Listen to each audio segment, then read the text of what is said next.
오늘 주신 말씀을 제목을 이렇게 잡아봤어요. 성령을 주신 목적. 성령을 주신 목적을 오해하고 있는 분들이 많기 때문에 우리가 성령에 주신 목적을, 진짜 목적에 대해서 이 시간에 가슴에 새기고 귀로만 듣지 말고 영으로 마음으로 들어서 그 말씀이 내게 생명이 되게 하셨으면 좋겠습니다. 그래서 말씀을 듣기 위해 잠깐 다시 기도하겠습니다. 하나님, 우리가 말씀을 이해할 능력이 없습니다.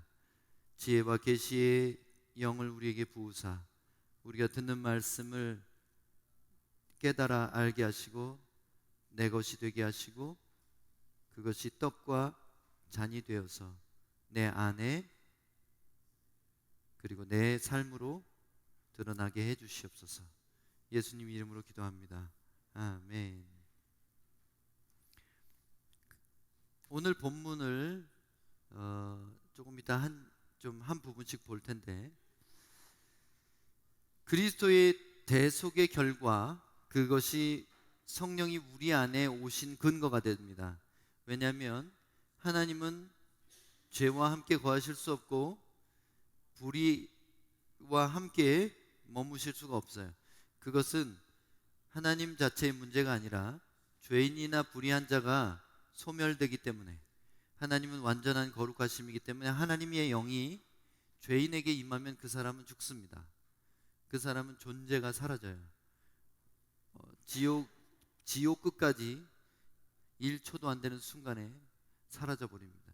왜냐하면 하나님은 완전한 의, 완전한 선 뿐만 아니라 악을 소멸하는 능력이시기 때문에 그렇습니다. 그렇기 때문에 하나님이 우리와 사실 수가 없어서 인간 세상의 모든 고통을 멀리서 지켜보실 수밖에 없었어요.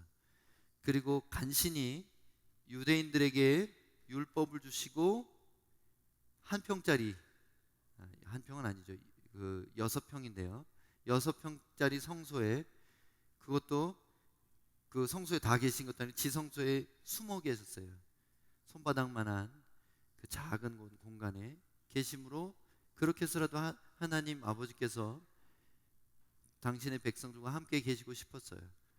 근데 어때요? 이스라엘 공동체 안에 어떤 죄가 생겨날 때마다 막 하루에 6만 명이 죽고 하루에 7만 명이 죽고 막 그런 일들이 일어나죠. 그것은 하나님이 공의로우신 분이기 때문에 하나님이 죽이는 것보다는 그 죄가 스스로를 죽이는 거예요. 여러분, 모닥불에 나방이 들어가는 것처럼, 모닥불은 그냥 타고 있는데 나방이 빛을 좋아하니까 달려들었다가 타 죽는 거예요. 죄인은 나방이고 모닥불은 하나님이라면, 하나님이 죄인을 태워 죽인 게 아니라 하나님은 원래 그래요. 원래 불타고 원래 빛나고 원래 강력하신 분이에요. 근데 죄인이 가까이 가면 죽는 겁니다. 근데 그래서 어떻게 하면 이 죄인들과 함께 살 수 있을까? 그 죄값을 누군가가 치르면 되지 않을까? 누가 치를 수 있을까? 죄가 없는 어떤 존재가 치러야 되고 그들을 대신할 만한 자격이 있는 존재가 치러야 되는데, 그것은 나의 독생자, 흠없고 점없는 거룩한 아들밖에 없구나. 그래서 독생자가 사람이 되어 오셔서 사람의 대표로서 인류의 모든 죄를 지고 죽으심으로 죄의 결과를, 그러니까 심판을 홀로 받으셨습니다. 그래서 주 안에서 모든 사람이 이제 죄값을 갚은 것과 마찬가지가 됐어요. 그래서 모든 사람이 그 사실을 믿고 그 사실을 받아들일 뿐 아니라 이제는 내 삶의 주인이 내가 아니라 예수님이라고 고백하는 그 순간에 이제 의롭다 하심을 입어서 원죄의 심판이 면제가 되는 거예요. 우리는 아담 때부터 내려오는 죄와 불의에 대한 그 심판의 그 죄값을 더 이상 치르지 않아도 되는 상태가 됩니다. 그래서 그 거룩한 마음에 하나님의 영을 보내실 수가 있는 거예요. 여러분, 성령이 오시는 게 죄인에게는 죽음이에요. 이게 무슨 얘기냐면, 아나니아라는 사람이 베드로를 속이고 교회를 속이고 밭을 판 돈을 전부라고 속였을 때 성령이 임하셨습니다. 성령이 임하니까 하나님을 속이고 교회를 속인 그 사람이 죽습니다. 그래서 성령의 불을 내려달라고 함부로 기도하지 마세요. 내가 주님 앞에 예배드리고 회개하고 내 마음을 깨끗게 하지 않은 상태로 성령이 오시면 죽는 거예요. 믿는 자도 마찬가지예요. 아나니아도 믿는 자였습니다. 그럼 아나니아는 죽었을 때 지옥 갔나요? 저는 그렇게 생각 안 합니다. 그 속인 죄로 말미암아 죽었으되 그가 천국에 간 것이 맞다고 저는 믿습니다. 왜냐하면 네가 죽으리라 베드로가 말했을 때 뜨끔했고 주 앞에 순간 회개하는 마음이 있었을 거라고 저는 믿어요. 그래서 그것이 1초도 안 되는 짧은 순간일지라도 하나님은 그 회개를 받으셨을 걸 믿습니다. 왜냐하면 십자가의 강도도 구원받는데 몇 초 안 걸렸습니다. 우리 마음이 진심이면 주님은 얼마든지 다시 용서하십니다. 그러나 문제는 뭐냐면 성령이 우리 안에 사시게 되었던 사실조차도 교회가 모르고 있다는 거예요. 어떤 교단 교파에 따라서는 성령을 얘기하는 것을 금하기도 하고 껄끄럽게 여깁니다. 여러분, 이 시대는 성령 시대입니다. 구약의 시대에 성부 하나님이 역사하시고 신약 시대에 성자 예수님께서 오셔서 친히 사역을 감당하셨고, 그리고 이제 올리우시면서 제자들에게 성령을 주셨는데 그때부터 지금까지 2000년 동안 지금 성령 시대입니다. 성령 시대에 성령을 말하지 않는다면 성령님은 성품이 있고 인격체입니다. 우리의 원본이세요. 하나님이셔요. 환영하지 않는 곳에 오지 않습니다. 성령님은 그분을 얘기하고 환영하고 초대하고 성령님께 용서를 구하고 그분과 대화를 하려고 계속해서 시도할 때 우리 안에 사시기를 기뻐하시는 겁니다. 그런데 성령이 오신 목적이 과연 무엇일까요? 성령이 오신 목적이 고린도후서 1장 21절 22절에 그 목적이 한 가지가 나옵니다. 우리를 너희와 함께 그리스도 안에서 굳건하게 하시고 우리에게 기름을 부으신 이는 하나님이시니 그가 또한 우리에게 인치시고 보증으로 우리 마음에 성령을 주셨느니라. 인치셨다는 말은 도장 찍었다 이런 말입니다. 마치 송아지 엉덩이에다가 자기 이름의 이니셜을 K자를 빡 찍는 것처럼 도장을 찍었다. 이게 무슨 말입니까? 너는 나의 소유다. 너는 예수의 피로 값주고 샀다. 그런 뜻이에요. 우리에게 인치시고 도장을 찍으시고 도장 찍었다는 보증으로 성령을 우리에게 주신 거예요. 하나님의 것이란 뜻입니다. 우리가 그러게 우리가 도장 받고 성령을 우리가 받았을 때 그 목적이 뭐냐면 그리스도 안에서 굳건하게 하고 기름 부음이 있게 하시는 거예요. 기름 부음은 성령의 능력들이에요. 성령의 능력하면은 병 고치고 귀신 쫓는 것만 생각하는 분이 있어요. 오래 참는 거 성령의 능력이에요. 용서하는 거 성령의 능력이에요. 시험을 견뎌내는 그 인내도 성령의 능력이에요. 그래서 우리에게 성령을 주신 목적이 여기 나오고, 이제 고린도후서 5장 1절로 5절에도 또 나옵니다. 만일 땅에 있는 우리의 장막 집이 무너지면 하나님께서 지으신 집 곧 손으로 지을 것이 아니요 하늘에 있는 영원한 집이 우리에게 있는 줄을 아느니라. 참으로 우리가 여기 있어 탄식하며 하늘로부터 오는 우리의 처소로 덧입기를 간절히 사모하노라. 이렇게 입음은 우리가 벗은 자들로 발견되지 않으려 함이라. 참으로 이 장막에 있는 우리가 짐진 것 같이 탄식하는 것은 벗고자 함이 아니요 오히려 덧입고자 함이니 죽을 것이 생명의 상킹바 되게 하려 함이라. 곧 이것을 우리에게 이루시게 하시고 보증으로 성령을 우리에게 주신 이는 하나님이시니라. 말이 되게 어렵지만 부활에 참여한다는 얘기입니다. 부활에 참여는 부활에 대한 보증으로 성령을 우리에게 주셨다는 거예요. 성령 받은 사람이 나중에 죽어도 부활한다는 얘기예요. 아니면 살아있을 때 예수님 오시면 그 부활체를 덧입어서 영생에 들어가게 된다는 것입니다. 그러니까 성령 주신 목적이 정리를 해보면 고린도 후서의 이 두 부분의 정리해보면 이거예요. 앞에 두 절에 의하면 성령을 주신 목적은 그리스도 안에서 굳건하게 하시고 기름 부음을 주시고, 두 번째는 부활의 영광에 참여할 것에 대해 보증으로 도장 찍듯이 서류를 주시는 것처럼 성령을 우리에게 주신 거예요. 자, 이 부분을 교회가 여태까지 강조해 왔습니다. 옳습니다. 성령 받은 자는 마치 천국 보증서를 받은 것과 같은 거예요. 근데 그 보증서가, 여러분이 로또에 당첨된 데 로또 용지를 잃어버리면 돈 탈 수 있어요? 절망적이죠. 로또 용지를 잃어버렸어요. 그러면은 복권 못 하는 것처럼 문제가 있다는 거예요. 이게 영원 불변이 아니라는 성경 구절들이 나옵니다. 영원 불변이 아니에요. 오늘 본문에는 이런 이유들보다 더 근본적인 성령의 내주 이유가 나와요. 그것은 장래에 일어날 일이지만 우리가 성령 받아서 지금 감당하지 않으면 그 로또를 잃어버리는 수가 있어요.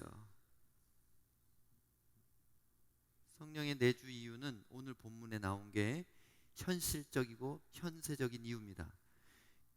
아까 고린도후서에 말한 두 부분은 현세적이고 장래적인 거잖아요. 근데 지금 오늘 필요한 얘기는 바로 오늘 본문이에요. 오늘 본문에 보니까 정리를 해보니까 이렇습니다. 성령을 주신 이유가 육체의 욕심을 이기게 하시려고. 성령의 소욕은 육체의 소욕을 극복하게 하는 능력이 있어요. 빛이 어둠을 몰아내는 것처럼 성령을 따라 살 때 우리는 죄된 습관을 하나씩 버리면서 성화의 여정에 참여할 수 있다는 거예요. 그래서 예전에 정말 상대할 수 없는 성격을 갖고 있던 사람인데 저 사람이 성령 받더니 온유한 사람이 됐어. 말 걸기도 불편한 사람이었는데 저 사람 보니까 표정부터 달라졌어. 이게 성령 충만의 그 증거라는 거예요. 딱 보니까 20년 전이나 지금이나 성질머리 똑같아요. 그냥 남 얘기하는 습관도 똑같아요. 그 사람 위험합니다. 이미 받은 성령을 소멸한 사람일 수도 있어요. 성령을 소멸치 말라고 갈라디아서에 돼 있죠. 성령이 소멸된다는 말이 그게 무슨 뜻이에요? 성령은 계속해서 우리 안에 충만하지 않기 때문에 사도행전 2장에 성령 받았던 예수님의 제자들이 3장에 핍박이 오니까 4장에 두려워져 가지고 모여서 함께 기도했을 때 다시 성령이 충만하고 모인 곳이 진동하고 나가서 담대히 하나님의 말씀을 전했다는 말이 4장에 나옵니다. 성경 한 장 걸러에 또 성령 충만이 떨어진 거예요. 어떻게? 시험과 핍박과 환란이 오면 우리는 성령의 충만함이 줄어드는 거예요. 마치 불꽃이 기름이 없어서 꺼져가는 것처럼 이게 문제인 겁니다. 성령 세례는 평생 한 번이면 돼요.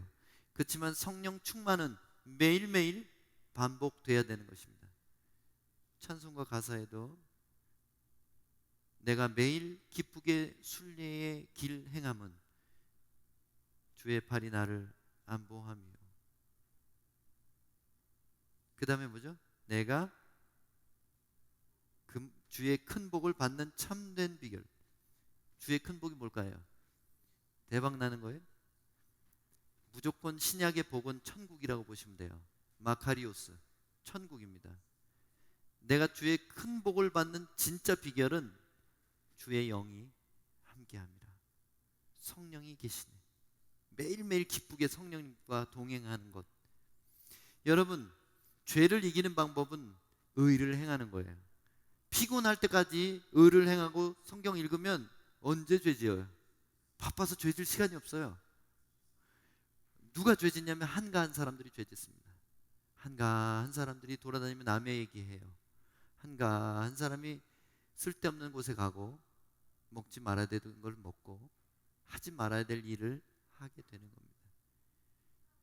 여러분, 자꾸 그 야자나무 아래서 이렇게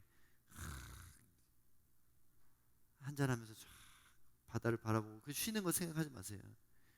쉬는 건 여기서 하지 말고 가서 하세요. 거기는 시간 제한 없이 쉴 수 있어요. 여기서는 어때요? 새 언약의 일꾼으로 살다 가는 거예요. 왜 죄짓냐면 할 일이 없어서 죄져요. 아니, 남 얘기할 시간이 어딨어. 내 얘기를 주님과 나누기도 바빠요. 너 왜 그렇게 삐뚤어졌니? 너 왜 이렇게 교만하니? 너 그러면 안 된다. 너 용서해라. 계속 하나님과 얘기를 듣다가 보면 하루가 가요. 성경 읽다 보면 밤이 지나가요. 저는 성경 읽으면서 밤샌 적 많습니다. 밤이 그냥 아침이 돼요. 그냥 읽다 보니까 눈물 흘리다가 또 성경 읽다가 콧물 흘리다가 또 적어 놓다가 막 이러다 보면 저는 주님 오실 때까지 설교할 내용 다 있어요. 지금 어떤 사람들은 설교 준비가 제일 고민이라는데 저는 제일 신나요.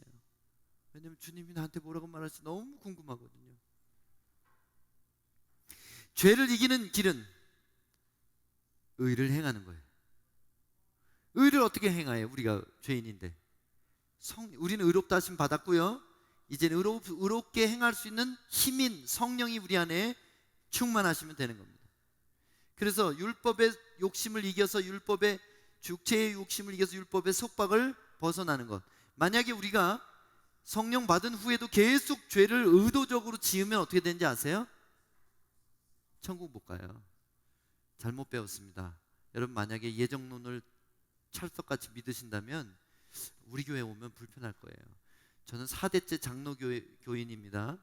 그런데도 저는 맹목적인 예정을 믿지 않습니다. 성경은 두 가지를 다 말하고 있는데 예정도 말하고 있어요. 왜냐하면 큰 그림을 보면 예정이지만 우리가 볼 때는 끝까지 잡아야 되는 거예요.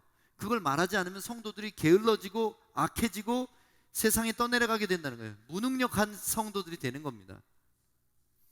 보면 예수 믿는데 맨날 얼굴이 지옥에 갈 사람 같아요. 예수 믿는데 미움과 분노로 얼굴이 찌그러져 가요. 계속.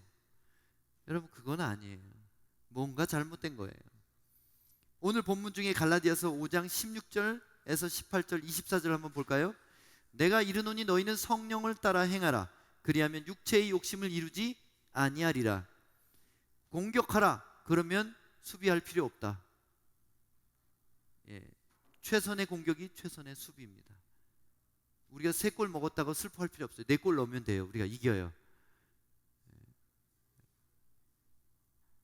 17절에 보니까 육체의 소욕은 성령을 거스르고 성령은 육체를 거스르나니 이 둘이 서로 대적하므로 너희가 원하는 것을 하지 못하게 하려 함이니라. 성령이 오신 이유는 우리가 원하는 거 하지 못하게 하려고 그러는데요. 놀랍지 않아요? 성령이 오시면 우리가 열심히 기도하면 우리의 원함을 이루시는 건지 알았죠? 우리의 원함을 못하게 하려는 거예요. 우리의 원함은 뭔지 아세요? 솔직히 까놓고 얘기해 봅시다. 우리의 원함은 죄의 쾌락을 누리는 것이에요.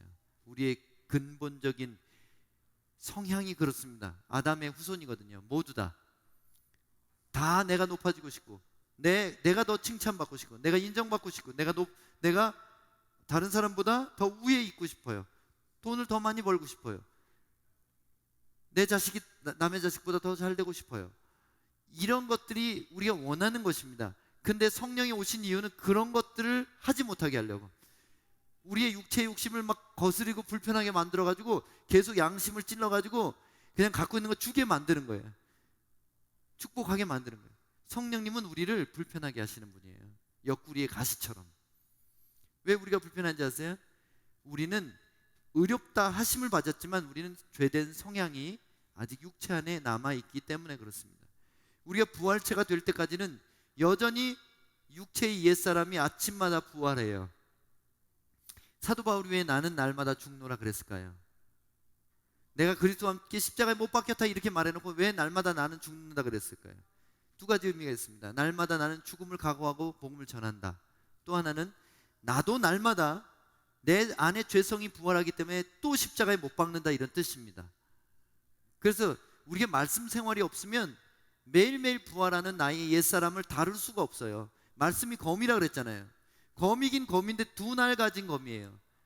두 날 가진 검은 이쪽에도 날이 있고 이쪽에도 날이 있어요. 이쪽 날은 원수를 상대하는 날이에요. 이쪽 날은요, 내 안의 원수를 죽이는 날이에요. 양날 가진 검이라는 말이 내 안의 원수를 수술해야 돼요. 맨날 죽여야 돼요. 나 자신, 내 안에 있는 육체, 죄성입니다. 죄성을 이기려면 말씀 없이는 안 된다는 거예요. 그래서 성령 충만의 비결은 말씀 충만입니다. 아침마다 성경책 펴는 사람이 두고 보세요. 한 달 동안에 어떻게 변하는가, 1년 동안에 어떻게 변해야 되는가, 그 사람이 어떻게 인생이 바뀌는지를 한번 보시면 돼요. 힘들어도 아무리 피곤해도 한 절이라도 읽겠다는 그 마음이 필요합니다. 이렇게 시작하는 거예요. 그러면 재밌어져요. 말씀이 재밌어지면 인생이 재밌어집니다. 너희가 만일 성령의 인도하시는 바가 되면 율법 아래에 있지 아니하리라. 율법 안 지키면 다 지옥 가요. 진짜예요? 은혜의 시대인데요? 율법은 폐한 게 아니라 더 높은 기준으로 올리셨어요, 예수님이. 그렇게 율법만 안 지키는 게 아니라 그 이상을 지켜야지 천국 백성인 거예요. 율법은 살인만 안 하면 되지만 우리는 미워하면 안 되는 사람들이에요. 율법은 실제로 간통만 안 하면 돼요. 다른 여자 남자하고 자지만 않으면 돼요. 근데 지금 우리는 이성을 보고 음욕을 품으면 안 되는 사람들이에요. 율법에는 원수를 미워하고 형제를 사랑하면 돼요. 근데 우리는 형제 사랑은 당연하고 우리를 핍박하는 원수를 위하여 기도해야 되는 사람들입니다. 율법보다 훨씬 더 힘든 기준을 가진 사람들이에요. 어떻게 우리가 해요? 성령 없이 못해요. 율법도 못 지키던 인생이 어떻게 이 높은 사랑의 법을 지키며 살아갑니까? 성령님 없이는 안 됩니다. 24절 보니까 그리스도 예수의 사람들은 육체와 함께 그 정욕과 탐심을 십자가에 못 박았느니라. 우리는 육체는 우리 이 골프를 말하는 게 아니라 여기서 말한 이 육체는 육체가 원하는 것, 옛사람의 본성을 의미합니다. 옛사람의 본성을 육체라고 표현한 거예요. 그 육체가 원하는 것을 십자가에 못 박는 일을 우리는 평생 해야 되는 것입니다. 두 번째, 성령을 주신 이유는 성령의 성품을 열매로 맺게 하시려. 성령은 하나님이십니다. 하나님의 성격은 어떤 분인지 알고 싶으면 갈라디아서 5장 23절을 보면 됩니다. 성령의 성격, 하나님의 성품. 오늘 본문 중 갈라디아 5장 22절 23절 오직 성령의 열매는 사랑과, 하나님은 사랑임이라 그랬어요. 첫 번째 성품이 사랑이에요. 하나님은, 우리 하나님은 사랑입니다. 사랑이 대표적인 성품이에요.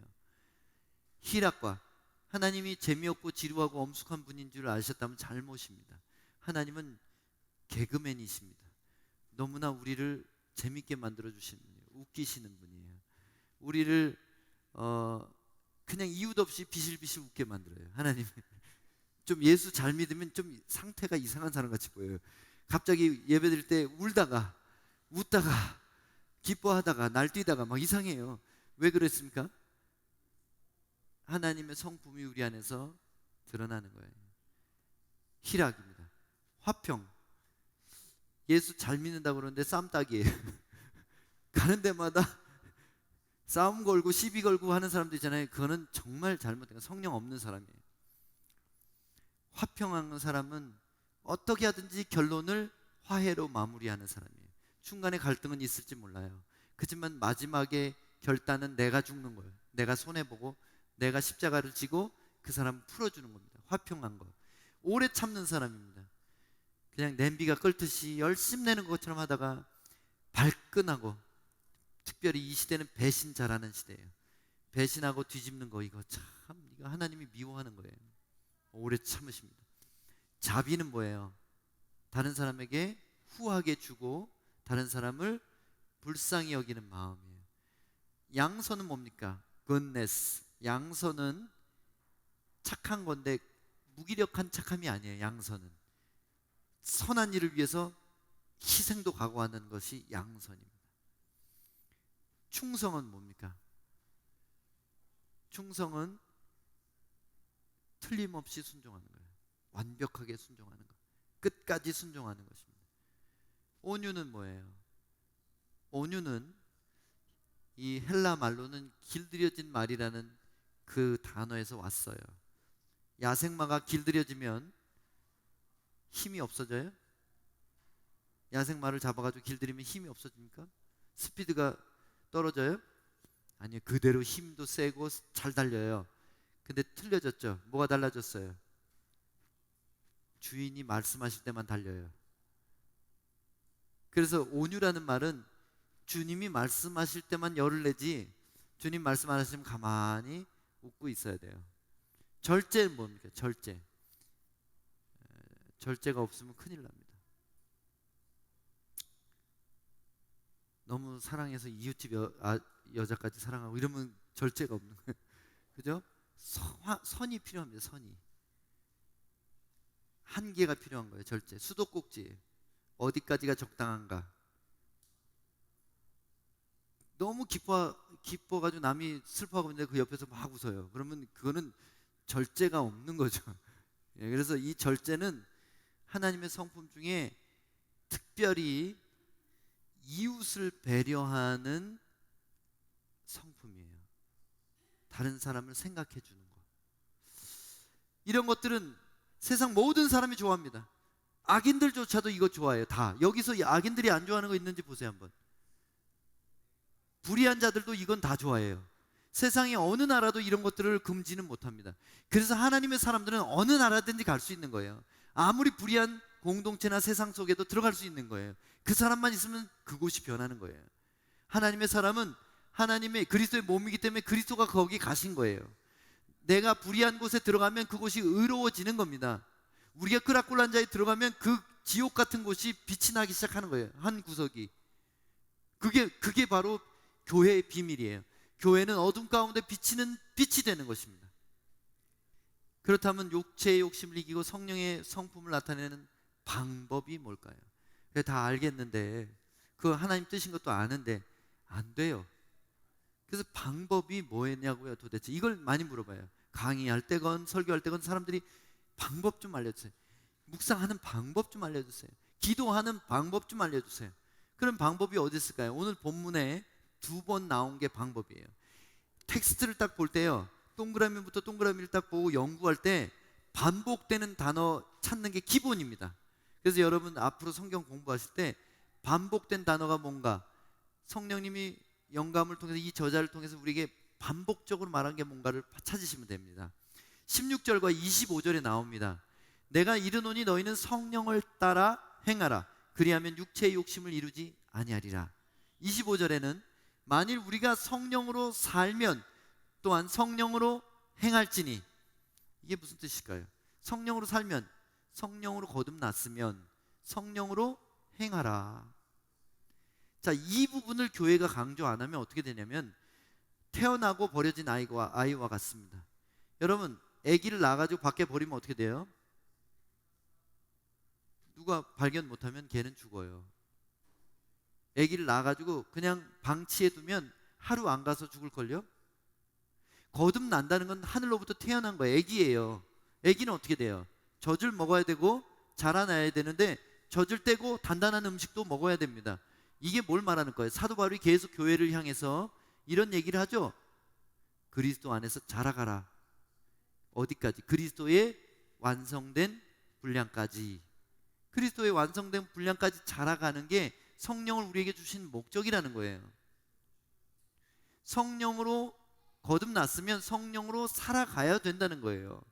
우리가 살아가는 방식이 성령님께 묻고 순종하고 성령님을 힘입고 성령님을 의지해서 살아가는 것이 믿는 자의 성장에 관련된 가장 중요한 이슈라는 겁니다. 죄안 짓는 방법도 성령 충만이고 예수님처럼 살아가는 방법도 성령 충만이라는 거예요. 성령을 따라 행하면 육체를 이기고 성령으로 행하면 열매를 맺습니다. 이게 오늘 본문이에요. 성령을 따라 행하면 육체를 이겨요. 성령을 따라 행한다는 말이 뭘까요? 나는 그 사람이 미워 죽겠어요. 가서 전화해가지고 욕을 막 바가지로 부어주고 싶은데 오늘 아침에 성령님이 내가 성경 한 절 읽는데 계속 양심을 찌르시는 거야. 그러지 마. 그 사람도 불쌍한 사람이야. 너 전화 걸 거면 용서한다고 말해. 이게 성령님이 우리를 다루시는 방법이에요. 그러면 내 고집대로 막 쏟아붓지 않고 꺾고 그리고 용서하는 통화를 했다고 쳐보세요. 그게 육체를 이긴 거예요. 성령을 따라가면 죄에 안 질 수 있어요. 죄에 안 짓는 것이 불가능하다고 가르치기 때문에 문제인 겁니다. 우리는 다 연약해서 죄 질 수밖에 없어요.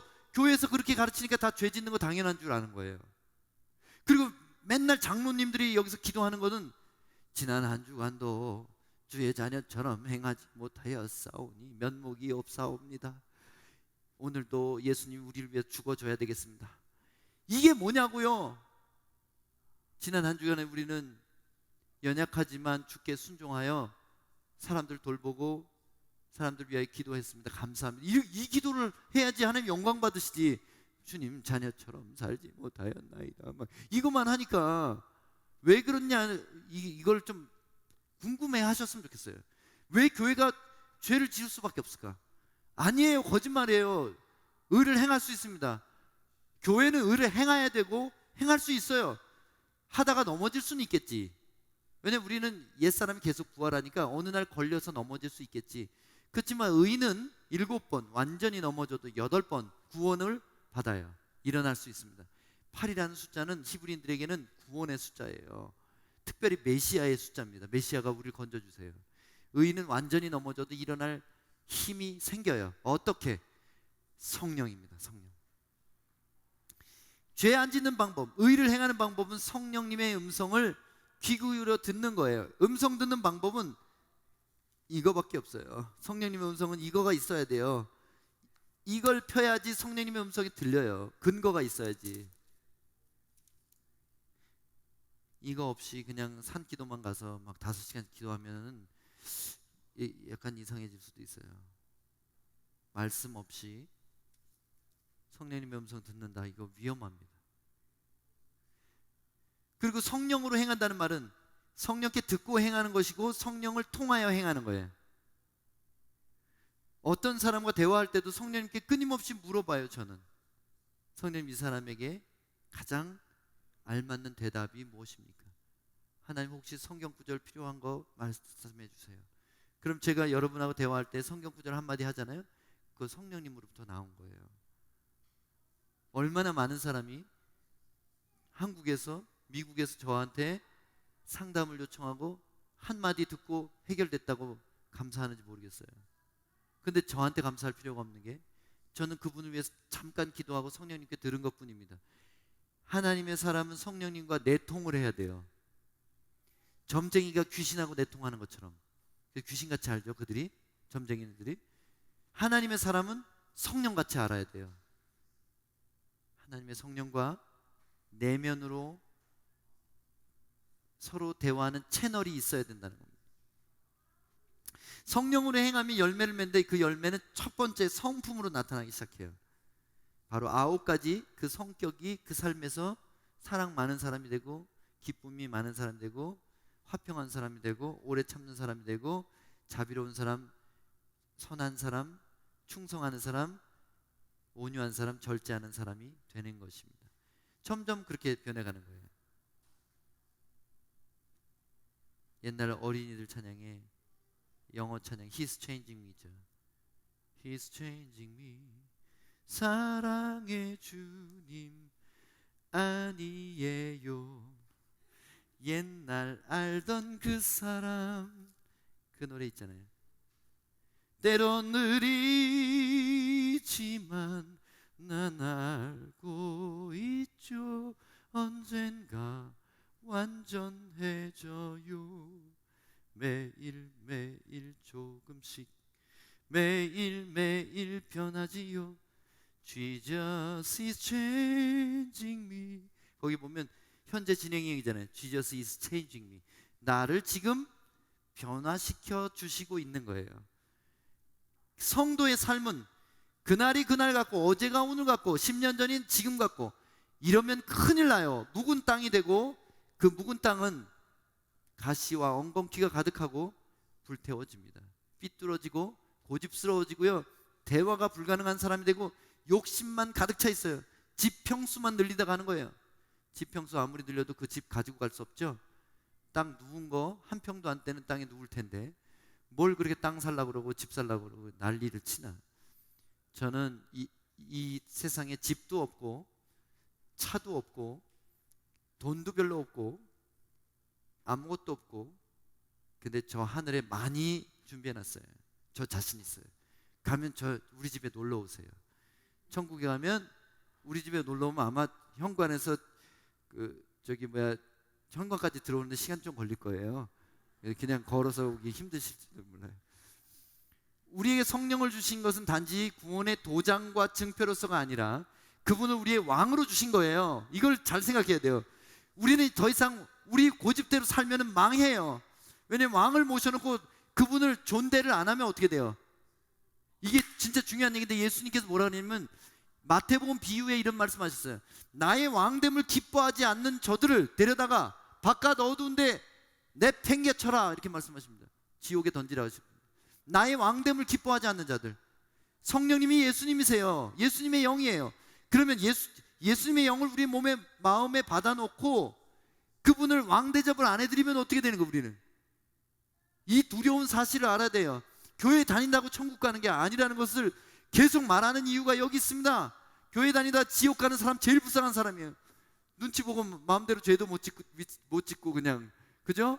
사람들 보는 앞에서 화끈하게 죄를 져보지도 못하고 그냥 교회는 억지로 다니다가 그냥 지옥 가고. 생각해봐요. 40년 교회 다니고 지옥 간다는 생각을 해보세요. 차라리 놀걸. 그죠? 사도 바울이 그랬잖아요. 우리가 바라는 것이 다만 지금 세상뿐이면 우리는 모든 사람들 중에 가장 불쌍한 자이리래. 제일 불쌍한 찌질이죠, 세상에. 놀지도 못하고 구원도 못 받고 다 잃어버리는 거예요. 성령을 주신 이유는 음성 듣고 순종하라는 거예요. 그분이 왕이다. 더 이상 네 삶의 주인은 네가 아니고 너의 인생은 더 이상 네 뜻대로 가서는 안 된다. 크고 작은 모든 일, 사소한 것까지. 저는 지금까지 26년간 선교사로 살면서 우리 아이들 운동화 살 때도 하나님 음성 들었어요. 월마트 가서 그 10불짜리 운동화 사면서도 주님 이거 사줘야 돼요 말아야 돼요 들었어요. 왜요? 선교사로 살면서 불의한 재물에 충성 안 하면 어떻게 하나님이 저에게 사람들을 맡기고 먹이게 하시겠습니까?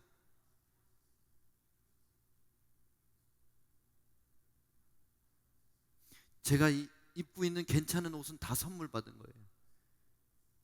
옛날에 제가 얼마나 깍쟁이 같았는지 알아요? 20살 그 20대 초반에 직장 처음에 다닐 때는요, 비싼 옷만 입었어요. 연예인들 같이 입고 다녔어요. 지금은요, 아무거나 5불짜리도 있고요, 10년 된 옷도 있고 20년 된 옷도 있고요. 제 벨트는 여기 있는 사람들 나이보다 많은 벨트도 있어요. 제 벨트, 가죽 벨트가 지금 여기 있는 젊은이들보다 더 나이 많은 벨트를 차고 있어요. 보면은 근데 하나님이 은혜로 깨끗하게 보이게 하시는 은혜가 있어요. 그냥 먹는 거 욕심 안 내고 낮에 눕지 않습니다. 저는 완전히 무슨 죽을 병이 들지 않으면 낮에 결코 눕지 않습니다. 소파에도 안 앉아요. 저는 직각으로 된 의자에만 앉습니다. 왜요? 종이거든요. 주의 종님이 아니라 주의 종이거든요. 진짜 종, 오리지널 종이거든요. 종이 어디 앉아있고 자빠지고 그렇게 합니까? 주인이 제 안에 계신데 주인이 원하는 거를 죽도록 하다가 죽어도 뭐 갈까 말까 하는데, 성령 우리의 왕이십니다. 성령을 소멸하고 그의 하시고자 하는 일을 거슬러서 악을 계속 행하면 더 이상 성령이 우리의 구원의 보증표가 되지 않으십니다. 그것이 오늘 본문에 나와요. 데살로니가전서 5장 19절 23절. 성령을 소멸하지 말며 예언을 멸시하지 말고 범사에 헤아려 좋은 것을 취하고 악은 어떤 모양이라도 버려라. 십자가에 죽은 나의 옛사람 외에도 우리의 삶에 나타나는 쓰레기들을 매일매일 갖다가 버려야 돼요. 어떤 집이 사람이 산다면 거기는 매일매일 쓰레기가 나옵니다. 당연한 거예요. 우리가 살아있으니 쓰레기가 나오는 거예요. 쓰레기가 나오는 게 문제가 아니라 쓰레기를 안방에다 모아놓는 게 문제인 거지. 우리의 마음이 그리스도의 집이면, 성령의 전이면 우리의 죄들을 마음속에 계속 쌓아놓고 있을 때 그게 문제가 되는 것입니다. 그러면 성령님은 더 이상 못 견디시고 같이 있을 수가 없어요. 23절, 평강의 하나님이 친히 너희를 온전히 거룩하게 하시고 또 너희 온 영과 혼과 몸이 우리 주 예수 그리스도께서 강림하실 때에 흠없게 보존되기를 원하노라. 성령을 주신 목적은 구원의 도장으로 주신 게 아니라 구원에 합당한 사람으로 살아가서 우리의 성품이 예수처럼 변화되어 가다가 어느 날 죽었을 때 부활에 참여하게 하기 위한 것입니다. 성령을 소멸한다는 말은 성령을 거슬러 악을 계속 행하는 거예요. 내 고집대로. 예언을 멸시한다는 말은 성경을 읽지 않는다는 말이에요. 이게 무슨 미래를 점치는 걸 얘기하는 게 아니에요. 예언이란 건 이걸 말하는 거예요. 이게 예언이에요. 예언을 멸시하지 않는다는 것은 성경을 존중하지 않고 순종하지 않는 것이.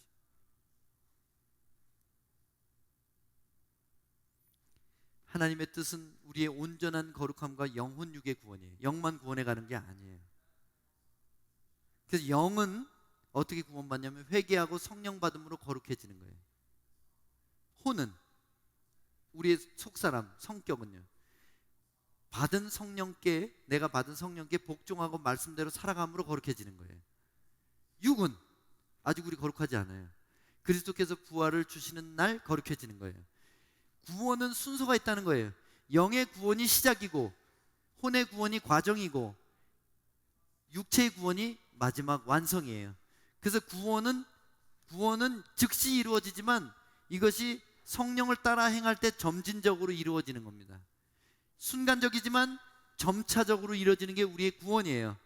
그래서 사도 바울이 내가 이미 이루었다고 말하지 않는다. 나는 표대를 향해 달려간다. 사도 바울의 목적지는 바로 어떻게 하든지 이 몸의 부활에 이르려 하노라. 사도 바울같이 그렇게 열심히 내는 사람도 부활이 목표예요. 여러분, 사도 바울만큼 하고 안심하세요. 사도 바울만큼 해야지 안심이 되지. 무슨 얘기예요? 구원의 확신만 가지고 살다가 지옥 가지 말고 차라리 확신 없이 나 여기서 떨어지면 안 돼, 이 마음 가지고 열심을 내라는 거예요. 차라리 확신이 뭐 중요해요? 오늘 본문 갈라디아 5장 25절입니다. 만일 우리가 성령으로 살면 또한 성령으로 행할지니, 무슨 말이죠? 만일 우리가 성령으로 생명을 얻었다면 성령으로 살아가야 된다는 뜻이에요. 앞에 성령으로 생명을 얻는 것은 영의 구원이에요. 성령으로 살아가는 것이 혼의 구원입니다. 그래야 완전한 육의 구원에 도달할 수 있다는 것입니다. 자, 오늘 본문의 마지막 부분입니다. 26절, 헛된 영광을 구하여 서로 노엽게 하거나 서로 투기하지 말지니라. 성령 받은 자들에게 주는 마지막 경고입니다. 이게 성령 받은 자도 헛된 영광을 구할 수 있어요.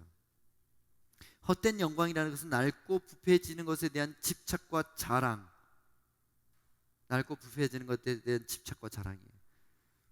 또 부와 명예와 인기와 성취에 대한 모든 자랑이 헛된 영광이에요. 예수 믿고 사는데도 그냥 그 썩을 것에 대한 자랑을 못 버려가지고 그냥 SNS 보면 맨날 먹은 거, 여행 간 거, 뭐 그거 꼭 나쁘다고만 말은 하지 않겠습니다. 친구들하고 나누는 거 좋아요.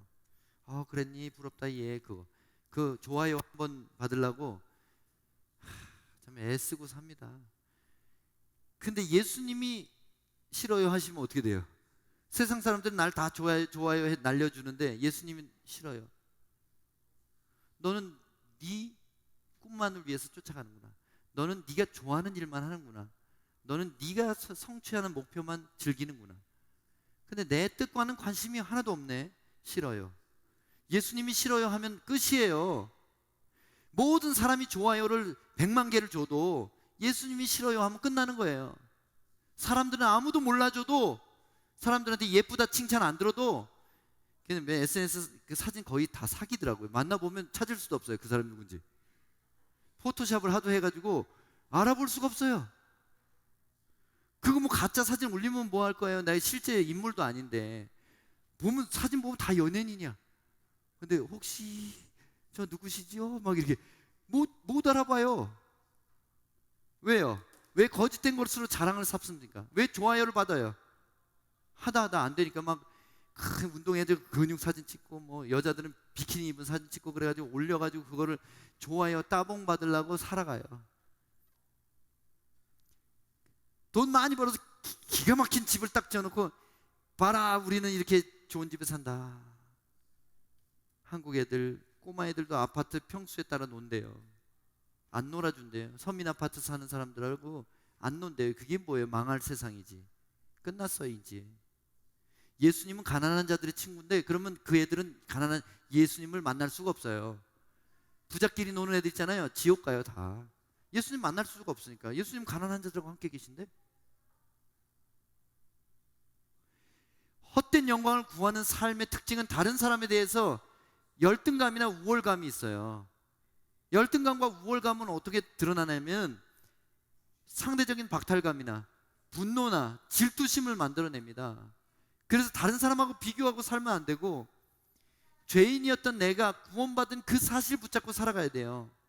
누가 뭐라고 하든지, 남이 나를 어떻게 보든지 상관없이 내가 옳은 일을 하면 되고, 성령의 음성을 듣고 따라가면 돼요. 남이 판단하는 게 무슨 상관이에요? 세상 모든 사람들이 나를 미워한다 해도, 나를 알지 못한다 해도 예수님이 너 따봉 이거 하나 받으려고 사는 겁니다.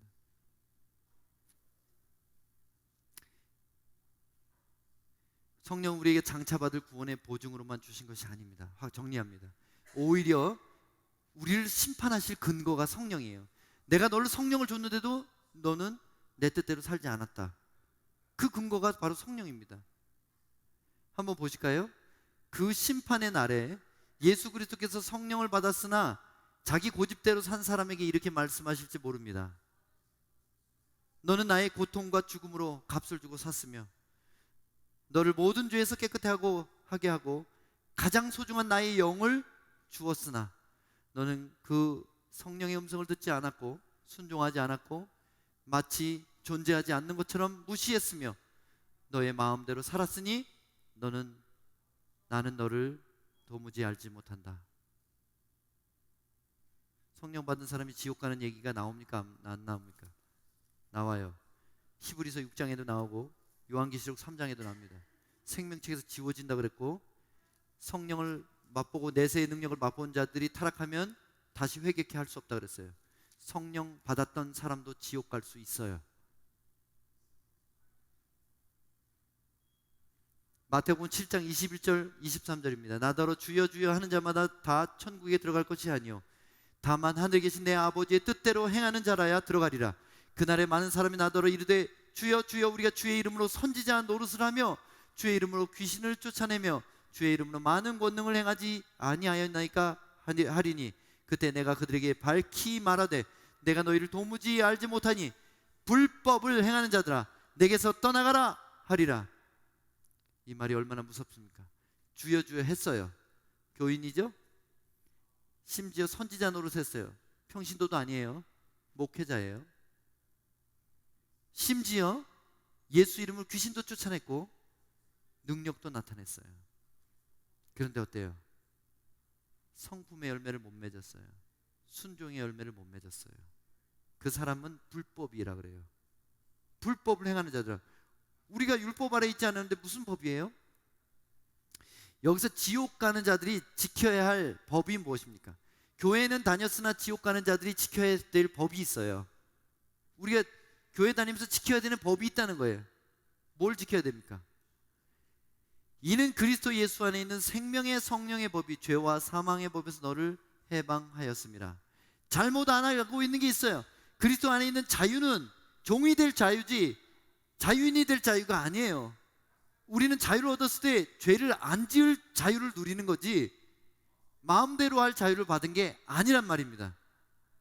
이걸 오해하면 안 되는 거예요. 죄와 사망의 법은 죄 있는 자는 반드시 죽는다는 율법을 말하는 거예요. 모세의 율법을 말하는 거예요. 모세의 율법에서 우리가 왜 해방되어서 어떻게 됐습니까? 자유자가 된 게 아니라 생명의 성령의 법 아래로 옮겨온 거예요. 생명의 성령의 법은 영원한 생명을 얻기 위해서는 반드시 성령의 음성을 따라 살아야 된다는 것입니다. 예수 믿는 것이 그렇게 수월치 않아요. 사실은 단순하지만 쉽지는 않아요. 왜냐하면 내 고집을 끊임없이 꺾고 죽여야 되기 때문에. 그게 예수 믿는 거예요. 다른 게 아니에요. 예수 믿는다는 건 교회 다닌다는 게 아닙니다. 예수 믿는다는 건 직분이 있다는 게 아닙니다. 예수 믿는다는 건 신학교를 나왔다는 뜻이 아니에요. 예수 믿는다는 건 내가 선교사라는 뜻이 아닙니다. 예수를 믿는다는 것은 오늘 내가 예수를 믿어야 돼요. 상황 가운데 믿어야 돼. 내가 지금 돈이 없는 이 상황 가운데 예수를 믿어야 되고, 내가 건강을 잃어버린 지금 이 상황에서 예수를 믿어야 되고, 내 미래가 보이지 않는 이 상황에서 내가 예수를 믿어야 돼요. 예수 믿는 건 과거의 일이 아니라 오늘 내가 믿는 것이 예수 믿는 겁니다. 믿음은 하나도 없으면서 예수 믿는다고 말해요. 여러분, 그러면 안 되죠. 그건 믿음이 아니에요. 참된 구원을 받고 살아가는 삶의 방식은 성령께 듣고 따르고 의지하고 그분을 힘입어 살아가는 것입니다. 그래야 하나님의 뜻대로 살 수 있어요. 그리고 성화의 여정을 끝까지 마칠 수 있습니다. 영광의 부활에 이를 수 있는 사람이 되는 그 비결은 오늘 성령의 음성을 따르는 거예요. 오늘 내게 주시는 부담을 따라가는 거예요. 어떤 사람 성령의 음성이 귀로 듣듯이 분명하게 들리지 않을 겁니다. 아직 영적 어린아이인 거 인정해야 돼요. 저는요, 모든 사람이 각자의 단계에서 들을 수 있다고 믿는 사람이에요. 어떤 분은 꿈으로 보여주세요. 하나님 뜻을. 하나님 음성이에요. 꿈이 의미 있는 꿈이 있잖아요. 안 잊어버려지는 꿈. 하나님이 밤에 자는데 내 영에게 주신 거예요. 계시예요. 또 어떤 사람은 직감이 뛰어난 분이 있어요. 저 사람한테 내가 오늘 꼭 이 말 해야 될 것 같은 그런 마음이 드는 거예요. 성령이 하시는 거예요. 또 양심처럼 막 찌르는 경우가 있어요. 저 사람 가서 내 용서 구해야 되는 거 아니야? 이런 생각이 드는 거예요. 그게 성령의 음성이에요. 근데 이런 것들이 예민해지고 또렷하게 들리는 비결이 바로 성경 읽는 거예요. 성경을 많이 읽으면 성령의 음성이 잘 들려요. 성경 구절이 살아나요. 성경 구절이 나에게 말을 걸기 시작해요. 그게 성령의 음성이라는 겁니다. 그래서 이제 여러분 말씀을 마치는데 결론입니다. 성령은 구원받았다는 티켓이 아닙니다. 성령은 왕이십니다. 왕을 멸시하면 지옥 갑니다. 왕을 계속해서 멸시하면 회개하라, 돌이키라, 돌이키라, 돌이키라 하는데 듣지 않고 심지어 마치 안 계시는 것처럼 무시하면 여러분이 받은 성령으로 인하여 여러분은 심판에 들어가게 될 것입니다. 성령을 따라 행하십시오. 성령으로 거듭났다면 성령을 따라 행하십시오. 혹시 우리 가운데 성령 받지 못한 분이 있다면, 내가 예수를 믿었지만 성령이 내 마음에 없는 것 같아요, 그리고 잘 안 믿어져요 하시는 분은 저에게 상담을 요청하시면 제가 예수 믿고 구원받는 길에 이르도록 도와드릴 것입니다. 여러분, 이미 믿으신 여러분, 성령을 소멸하셨다면 회개하시고 그 성령이 우리 마음 안에서 부활하시고 역사하시도록 오늘 회개하시기를 부탁드립니다. 오늘도 제가 작년 1월 1일에 쓴 찬양으로 말씀을 마무리하도록 하겠습니다.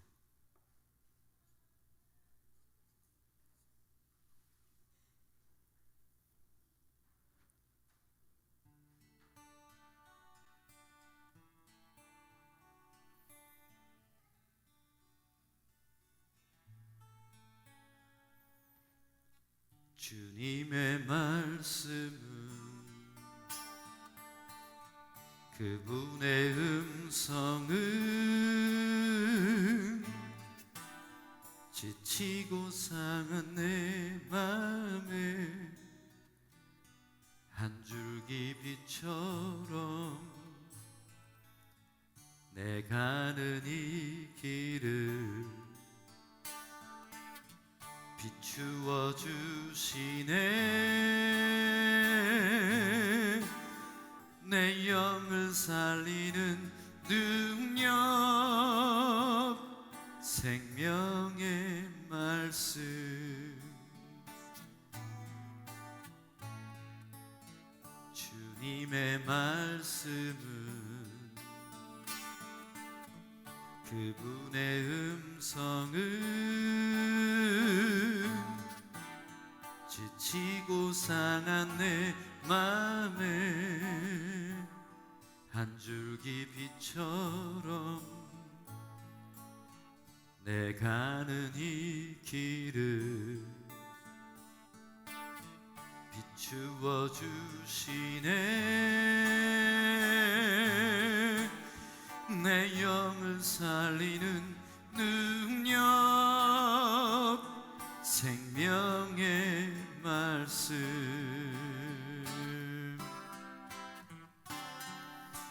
내 삶의 그 모든 순간에 나를 붙드시는 하나님의 능력, 나의 길과 진리, 생명 되신 예수, 내 주님의 그 말씀을 나 사랑하네.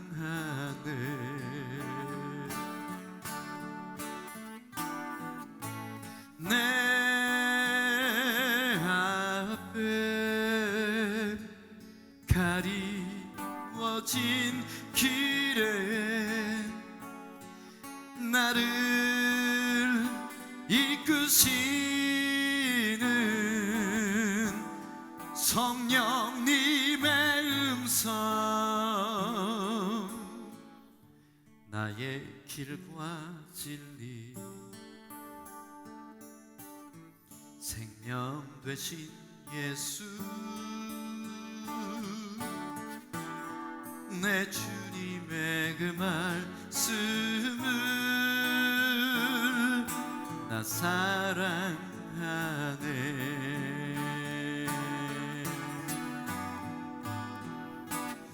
내 삶의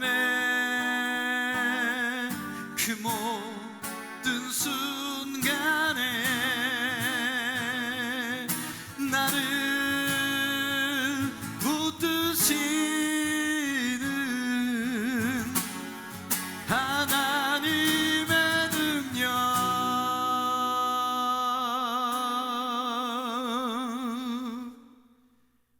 나의 길과 진리, 생명 되신 예수, 내 주님의 그 말씀을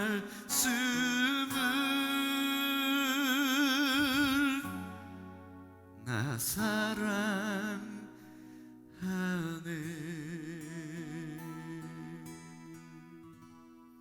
기도하겠습니다. 이 시간 기도할 때 여러분 입술로 작은 소리로라도 기도하세요. 왜냐하면 마음으로 믿어 의에 이르고 입으로 신하여 구원에 이른다고 했습니다. 내가 또 이 약속 못 지킬지라도 결단하시는 게 중요해요. 성령님 이제 나의 왕으로 인정해 드립니다. 성령님 내 삶은 이제 내 것이 아니라 성령의 복종하는 종된 삶으로 결정합니다. 그렇게 지금 고백하실 때 하나님 기뻐하시고 성령을 부어주실 것입니다. 바로 지금 성령을 충만케 하실 것입니다. 함께 기도하겠습니다.